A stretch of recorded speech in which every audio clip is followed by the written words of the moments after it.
Assalamualaikum warahmatullahi wabarakatuh. Selamat datang di video mengenai Perjanjian Giyanti dan terbelahnya Jawa. Pada tanggal 13 Februari 1755 terjadinya Perjanjian Giyanti. Nah, Perjanjian Giyanti adalah kesepakatan segitiga politik antara Pakubuwono III, Pangeran Mangkubumi, dan Perserikatan Perusahaan Dagang India Belanda atau VOC. Nama Giyanti sendiri diambil dari tempat penandatanganan perjanjian, yaitu di Desa Jantiharjo, Karanganyar, Jawa Tengah. Perjanjian Giyanti itu dibuat dalam rangka meredam api konflik yang telah terjadi berlarut-larut setelah perpindahan Keraton Kartasura ke Surakarta. Mangkubumi lah yang membantu Pakubuwono II dalam merendam api konflik dan mendapatkan hadiah berupa sebidang tanah dari Pakubuwono II. Namun, luas tanah yang diberikan menimbulkan kecemburuan. Lalu, salah seorang pangeran mengeluhkan ketidakadilan terkait hadiah tersebut kepada gubernur, Jenderal Baron van Imhoff. Kemudian sang gubernur mengeluarkan keputusan yang membuat tanah tersebut tidak jadi dimiliki oleh Mangkubumi.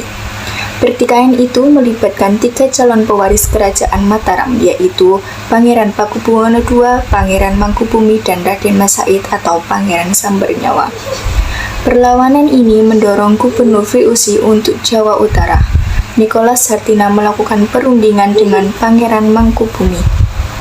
Setelah berkali-kali melakukan perundingan, Hartik bersepakat dengan keinginan Pangeran Mangkubumi yang juga hendak jadi penguasa di Tanah Jawa.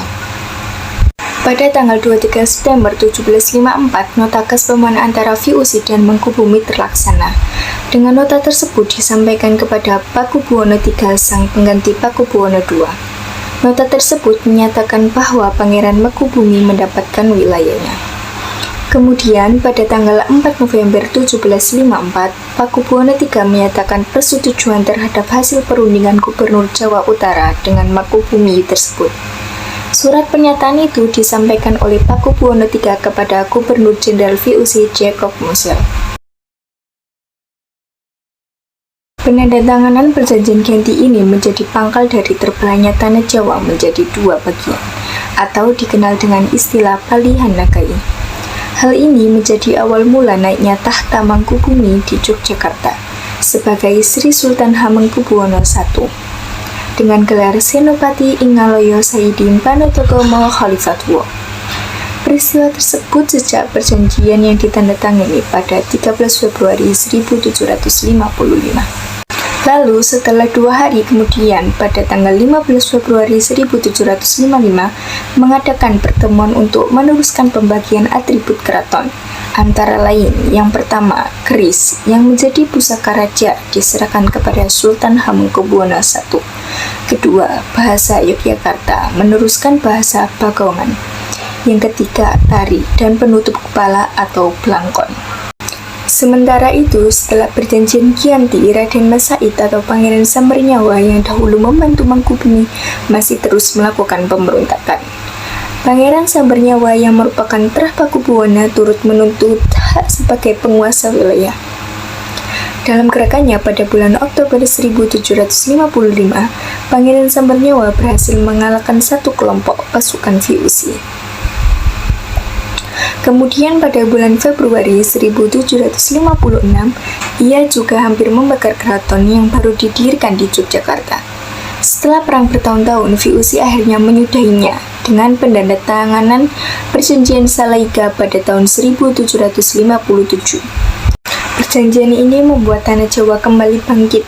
Pada perjanjian ini juga disepakati bahwa Pangeran Sambernyawa mendapat sebagian di wilayah Kasunan Surakarta, yaitu Kadipaten Mangkunegaran.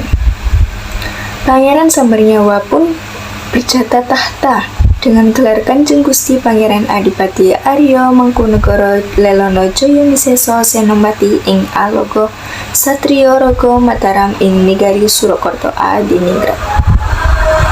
Keterbelahan Jawa ini kemudian belum berhenti pada tahun 1813 di masa Gubernur Jenderal Thomas Stamford Raffles dari Kerajaan Inggris. Kesultanan Yogyakarta juga terbelah dengan lahirnya Pakualaman. Dengan demikian, Tanah Jawa memiliki 4 wilayah pemerintahan, yaitu Pakualaman, Yogyakarta, Surakarta, dan Mangkunegaran. Masing-masing tumbuh dengan perbedaan model dan politik. Itulah kisah perjanjian Giyanti dan terbelahnya Jawa, sebuah peristiwa yang mempengaruhi sejarah dan kebudayaan Pulau Jawa, dan terus dirayakan dan diingat hingga hari ini. Sekian dari saya, kurang lebihnya mohon maaf. Wassalamualaikum warahmatullahi wabarakatuh.